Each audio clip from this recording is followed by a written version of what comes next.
Hi, I'm Simon Rushton, and this is Taxi Chronicles podcast. On this podcast, we spontaneously interview unsuspecting passengers with their permission, allowing them to share their intimate life stories and concerns. As our slogan states, real riders, real stories. Some riders prefer to be anonymous, while others ask me to tell their story later on. Either way, there are all genuine 5 to 10 minutes stories, so sit back and enjoy this episode. Morning. Morning. Yes, it's me again. Got a guy in the car early morning, and he's got a personal training company.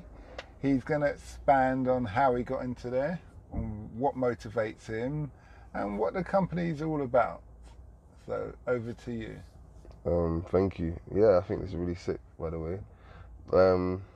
So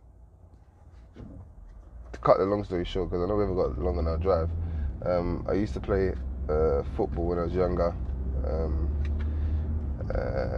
to quite a high level, and I used to play like for academies, Arsenal, Norwich, Tottenham, and somewhat. So it was really my passion to really just to make it. You know, that's really my passion to make it. And coming where I grew up from, it's one of the ways out of the situation that you're in. So I was really focused and fixated on that. Otherwise, I would have gone down gang banging or selling drugs and stuff. So to cut the long story short, when I got to 16 and I didn't get a scholarship, I went on trial at Arsenal, and I was on trial at Norwich for a long time and stuff. I needed something to do, so I continued with my education. Did football part-time all the way up until 22, where I got my degree, and I was working simultaneously to fund my football career that I had. And in the meantime, obviously, I just wanted to do something that I enjoyed and fun, so I got into personal training down the road. I worked for the NHS, you know, worked at Marks and Spencer's and all of that stuff beforehand, but fitness industry and health and leisure was always my industry, my passion. So I came to personal training, really good at my craft, knew the differences, took the experiences from football, having that 1% difference, being that 1% different better than your opponent or better than your teammate, took that into work, that mentality into work, and just tried to get my clients 1% better. And it was that attention to detail that they loved, and got me good rapport, good respect from the clients I had.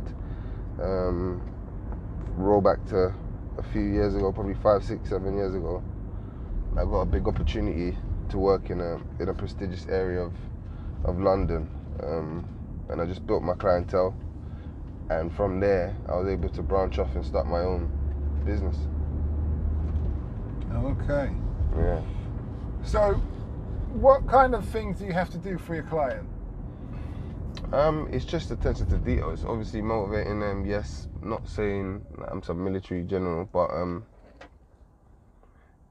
obviously getting them results, making them feel better is key, and it expands that to sourcing certain stuff like foods and chefs and whatever it might be. So, do you ever have clients that you feel that they've got no hope? They don't want to be motivated. They say they do, but they just.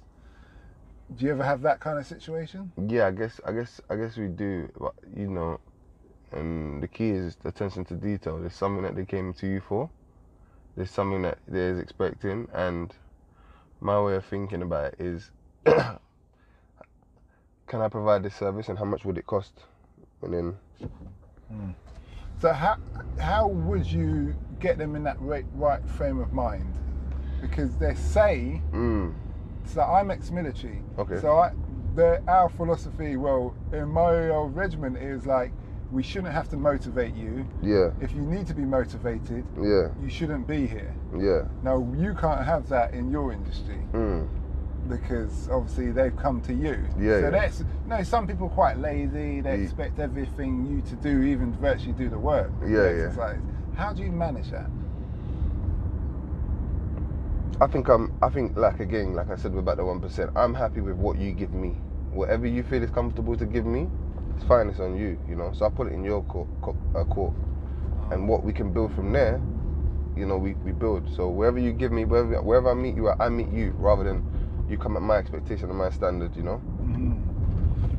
And so they have to have that self-accountability. It's like, they're not really happy, well, you didn't really put it in the work. Yeah. I did my bit. Yeah. If you wanted me to do more, you got to do more. Yeah.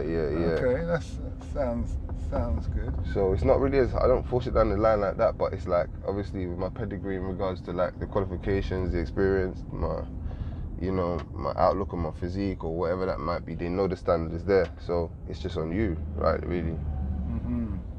Okay. How long have you been doing this for? Personal training directly, probably about a good 7 years or so. But prior to that, I was doing, in fact, I'd probably say longer, like directly probably about 9 years. Yeah. So you've had a good spell of experience in the industry. Yeah. Okay, that's good. How would you encourage other people to get into the field, younger people up and coming? What would you say to them? I'd say it's funny, innit? Because if I tell somebody young to like what I'm about to say, they probably like they get out of here. But don't chase the money. Work. Be prepared to work. Because nowadays nobody's prepared to work. Be prepared to like sacrifice for something that you love, whether it's subconscious or whatever. But don't chase the money and grind. You know. And I guess if you love it, you don't really see it as a grind, but whatever you do, whatever your passion is, just grind and it'll come through. So you deal with the physical side and nutrition. Yeah. Is your nutrition based on the person's heritage, like background, cultural background? Because we're all accustomed to different foods and things like that. I think that's a strand of work we're going into. I'm going to go and look at to be more specific and more bespoke to each client. Do you encourage people to be vegans? I'm an avid meat eater. Yeah. Do you think that's a good idea in the world of fitness today? I think like anything, like everything has its time, and if it works for you, if you fancy it, if you tried it, I don't say don't try it, you know. Don't try it if it works for you, and if it doesn't, see what results you gain, see how you feel. But we've had good reports from many people. Okay, that's good. So sustainability. Knowing what you know now, what would you say is what you wish you had known at the very beginning? At the very beginning of working experience, probably. Of your whole career of what you've been doing so far, like your whole 9 years. I'd say the biggest thing is, I'd probably say to myself is that you can't, and this is probably more personal to me, or I don't know who else is listening to this, but you can't use your achievements to cover up all your things that you need to deal with in life.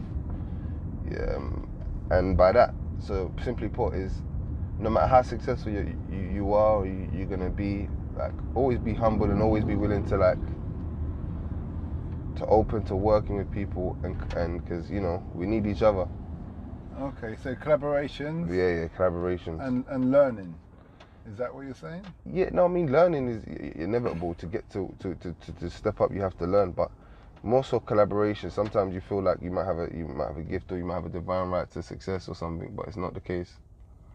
So just be prepared and open and willing to partner with people who are better than you, rather than seek a competition. So. Okay. Is that common to do collaborations in the fitness industry? Reason being why I asked, I used to own a gym. Yeah. But my gym used to be when I was living in Kenya. Okay. And there's lots of gyms that popped up that was modelling on what we were doing. Yeah. And it got very competitive. Yeah. People trying to steal clients and all the rest of it, or sabotage, or talk badly. And then one time I was watching about the mafia, Italian mafia in America. Yeah. And they came out with the concept is that how the five families come together. Yeah. After the 1930s, when they was all killing each other, they realised it's better that they work together, control everything, and have an agreement. Yeah. And that was where I realised that it's better to do collaborations with these people who are trying to up and come, because eventually they're going to pass you. Yeah. You're not going to be number one forever. It's just like Apple. Yeah. Yeah. So, is that how it was for you? I think as an entrepreneur, you have this thing where it has to be your way, and you have the vision, and rightly so. But be open to working with people that's going to benefit you as well. So that's what I'm more so getting at. But no, I definitely heed what you're saying as well. It's similar. Mm-hmm. Okay. What's the impact you want to have on the world? I think obviously for people in my background, I won't disclose what background I am, hopefully not, but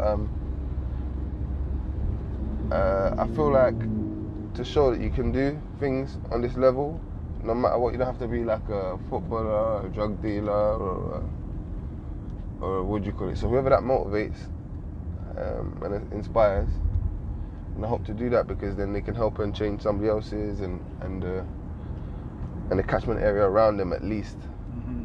Yeah. Okay. And is there anything you would have done different?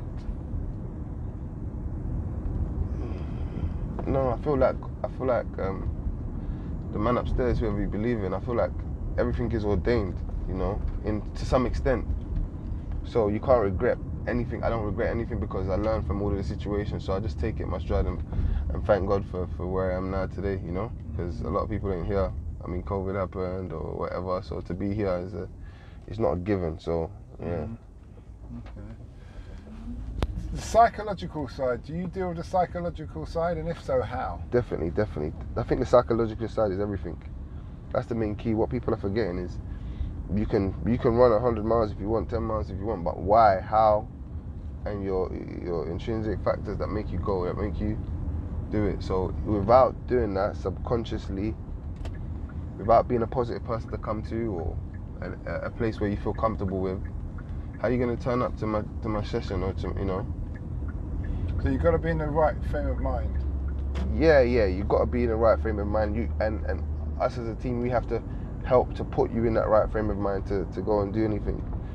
So if someone turns up quite down, they're in a relationship issue or whatever. Yeah.